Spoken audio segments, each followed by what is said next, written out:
the vent side, we got our 3 through-hole fittings, our 3 check valves, and our flow right connectors. This is all 3/4 inch, and we're just going to use regular band clamps. So really we're going to do the longest run here first, and the longest run is going to be the starboard side, I'm sorry, port side sack, and just kind of work our way around, see what happens. I did use 3/4 inch versus the 1 inch. The reason I did 3/4 is mainly because this is just a vent. It's just venting air. It's not venting, I mean, there's gonna be some water that comes out, but not much. And this makes the hose easier to use. So that's why I'm using this 3/4. I do not think it's gonna affect anything as far as fill times. It's not gonna affect drain times because it's not gonna be used for draining. So that's why I went with it. You can also get these fittings right here. You can get these in a straight connector. I just figured when they come into the boat, this allows the hose to come down and just hug the hull closer. We will find out. And so that's it. So I'm gonna go ahead and hop in the boat and we'll go from there. Oh yeah, and last thing, the hose. This is their premium, this is all from Wake Makers. This is their premium clear tubing. You know, you could probably go to Menards, Home Depot, get stuff. You know, I just got this. I just want to be one and done. And I got clear because I want to be able to see the water flowing through it. That way you know. So we'll get this in the boat and we'll get started on this first sack. Okay, so as far as the bag setup goes, got plugs into everything. I have my flow right connector here on my bag and also on the bottom. 1 inch, 3/4 inch. Now, I want my vent to be at the front of the bag, because as this boat fills up, the ass end of the boat's gonna sink. So that means the air is gonna go to the front of the bag. And this will allow it to vent all the air out. You know, you might have a little bit of air in there, but it's minuscule. And that's how I'm gonna do it. So we'll go. Okay, so running these vent lines, I've tried this a couple of different ways, and I believe this is gonna work perfect. So as you can see, I'm going along the back here and I'm running it right into there. You don't have to drill anything. I'm running it all along the back and I'm going that way, all the way underneath, and then into the cab. The reason I did this is I don't have to drill into the boards. This will save me a step. I actually have these factory fasteners right here, so I can zip tie my plumbing to this. And I was thinking about mounting the light here. I was originally going to mount my vent in the front here on the front port, but I decided to go to the back port, and the reason I did that, change of plans. We are going to use this front one. The reason being is it's a pain in the butt to get back there. So I'm going to shine the light so you guys can see. And I took the vent hose and I went above the filler, the fuel filler hose. So that way as this bag fills up, this hose has somewhere to go. Bada bing, bada boom. So that's how we're gonna do it. Little trick of the plate, if you're trying to feed stuff behind here, take your cup holder out, you can stick your hand down in there. And then here's the hose coming out right now. And there it is. So bada bing, bada boom. All right, so I'm feeling good with the way I got that first vent run. And so now I just gotta come in here and I gotta trim off the excess. I'd recommend getting, this is like what you'd use to cut PEX. Because of this braided stuff, that black braided line in there is like a hard plastic. It's a pain in the ass, pain in the butt to cut with scissors or a utility knife. So I just got these at Harbor Freight. Might as well be Harbor Freight, Menards. Super cheap and makes life easy. So we're gonna go ahead and trim this off and then we'll run the next bag. Okay guys, so to run our vent into our ski locker, we're gonna come in here, and that little hole down there, that void, that is our ski locker. So what we're gonna do is we are going to attempt, when we can, we're gonna run our ballast hose right down in there, and that gets us access to the ski locker. Now this little stuff right here, this is like a seam sealer. They use this in automobiles. This is just like, you know, obviously they ran a really long bead, and all I'm gonna do is I'm gonna use my oscillating tool and I'm gonna cut this off. That way it's not a super tight fit. I don't want the hose rubbing and rubbing and rubbing and possibly leaking. So I'm just gonna cut some of this off because it's obviously not being used. And we're gonna run the vent hose from there to right in here. So here we go. Alrighty, as you can see, there she is. That light is shining from inside. So that goes into there. Comes up through there. And then we're gonna have it vent right over there. Easy breezy. Now, we gotta run the last bag. Alrighty, so we got one bag left, and that's the one here on the right side of the boat, on the starboard side. I ran out of hose, so as a heads up, I ordered 30 feet of hose, of 3/4 inch hose. Was not enough. I would say I would order 45, and that will be pretty close. So I had to go grab some more. No big deal. I just got some hose from my local store just because it'd take a while to get it from Wake Makers, and I'm okay with that, so it's not that much. So now I'm gonna go ahead and run this bag, and then we'll have all the vent lines ran in, and then we just gotta drill our through hull fittings. As far as clamps go, if y'all wanna know what $70 worth of clamps looks like, that's it, 3/4 and 3/4 and 1/2 inch hose clamps. I prefer these band clamps. I can just tell you, there's nothing wrong with the crimp style ones. The problem is once you crimp them, you can't make any adjustments. I can loosen these. Also, if you get hose clamps, make sure they're stainless so they don't rust. And then also, you want to fit these things to make sure that they fit over the hose nice and just, there's not a whole lot of extra hanging off. That way you don't have something gouging into something. So we'll go ahead and get this ran, and then we'll have all the vent lines run. Here we go. Oh, alrighty. So we got everything run. So here's this bag right here. Now, what I ended up using was, I had to use an adapter. I had some of this 1 inch ballast hose left over. So I just did from 3/4 to 1 inch because I ran out of hose. I didn't have enough. And then we'll follow this back up into here. And I got everything terminating back into here. As you can see, I went back to 3/4, so it'll fit my outside spigot. So I got all the hoses run in here. Everything's loosey-goosey.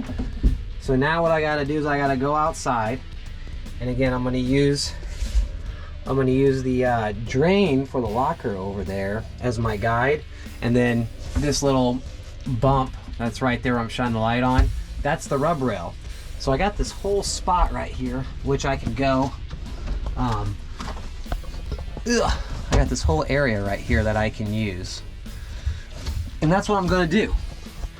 So another thing I did just to check to make sure everything was fitting good was I took my inflator and I actually this is what I use for our tube, and I just blew up all the bags to make sure everything was inflating right and nothing was causing any problems. So now out to the outside of the boat to go drill some holes. Here we go. Okay, so we got everything ready to drill. Just gotta figure out how we're gonna do it and space it. So again, this is where I'm going. There's that anchor locker drain. So what I'm gonna do is I'm just gonna try to split it in the middle both ways. So I got some tape down. Now, let's head into the garage.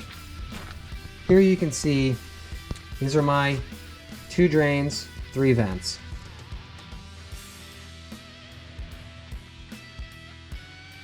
So I figured my spacing out, and I think this is what I'm gonna go with. This is from center. This is 2.5 inches from center to center. This was 2 3/4 from center to center. Now the back of these are bigger than the face. So if we shine that down, we can tell that the back is a little bit bigger, but it's still all have to screw on. So to kind of represent that, you know, I set them in like this, and this doesn't look bad. I mean, this gives me plenty of room, but I do like them a little bit tighter together.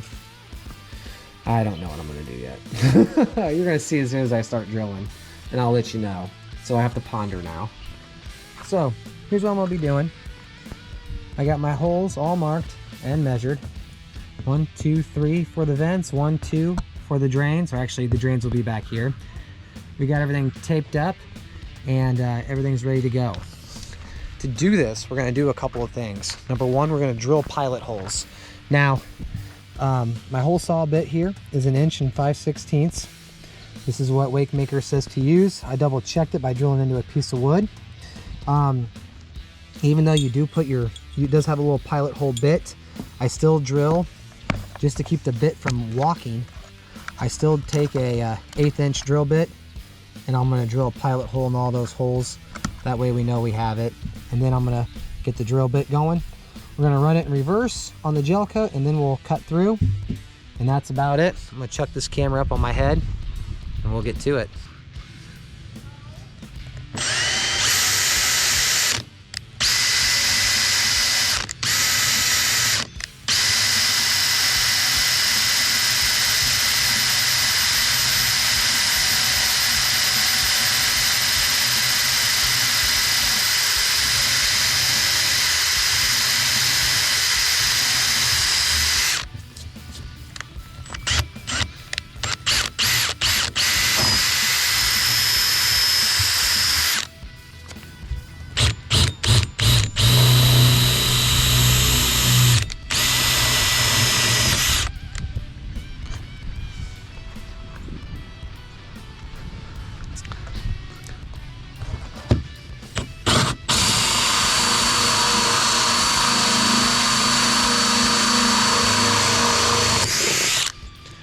Woo!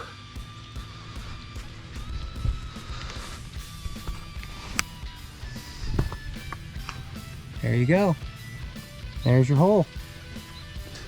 Okay, so now the last step that we have to do is we want to just put a little bit of a chamfer on this edge. We're just gonna use our stone bit. This is just gonna help prevent this gel coat from cracking.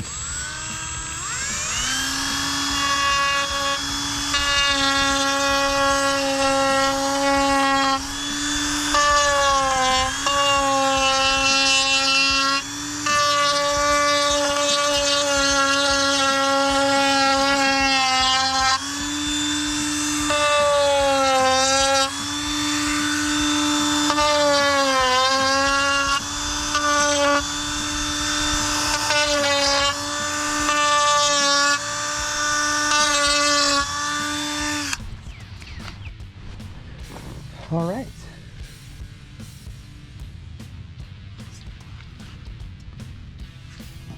And there we go.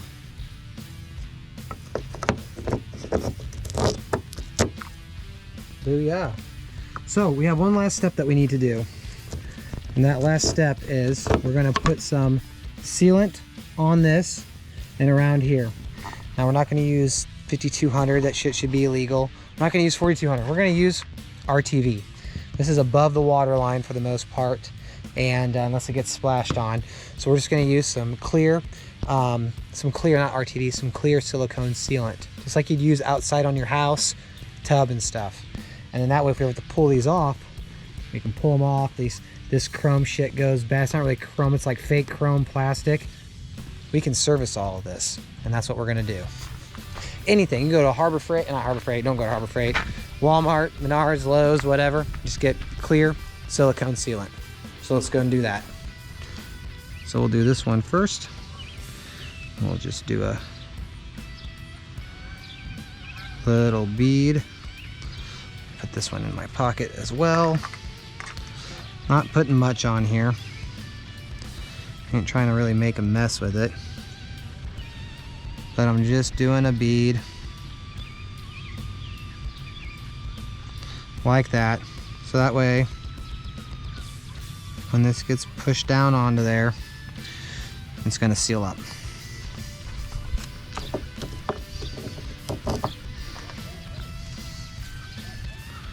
That way we can get all the extra off of there.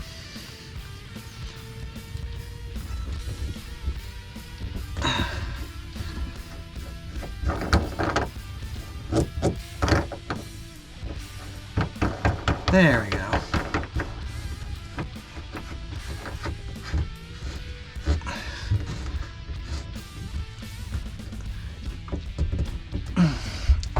Everything's on. Vent for the center bag, left rear, right rear. These are gonna be my 2 drains. Yeah, man. So let's get these hoses hooked up, the valves hooked up, give you a view of the outside.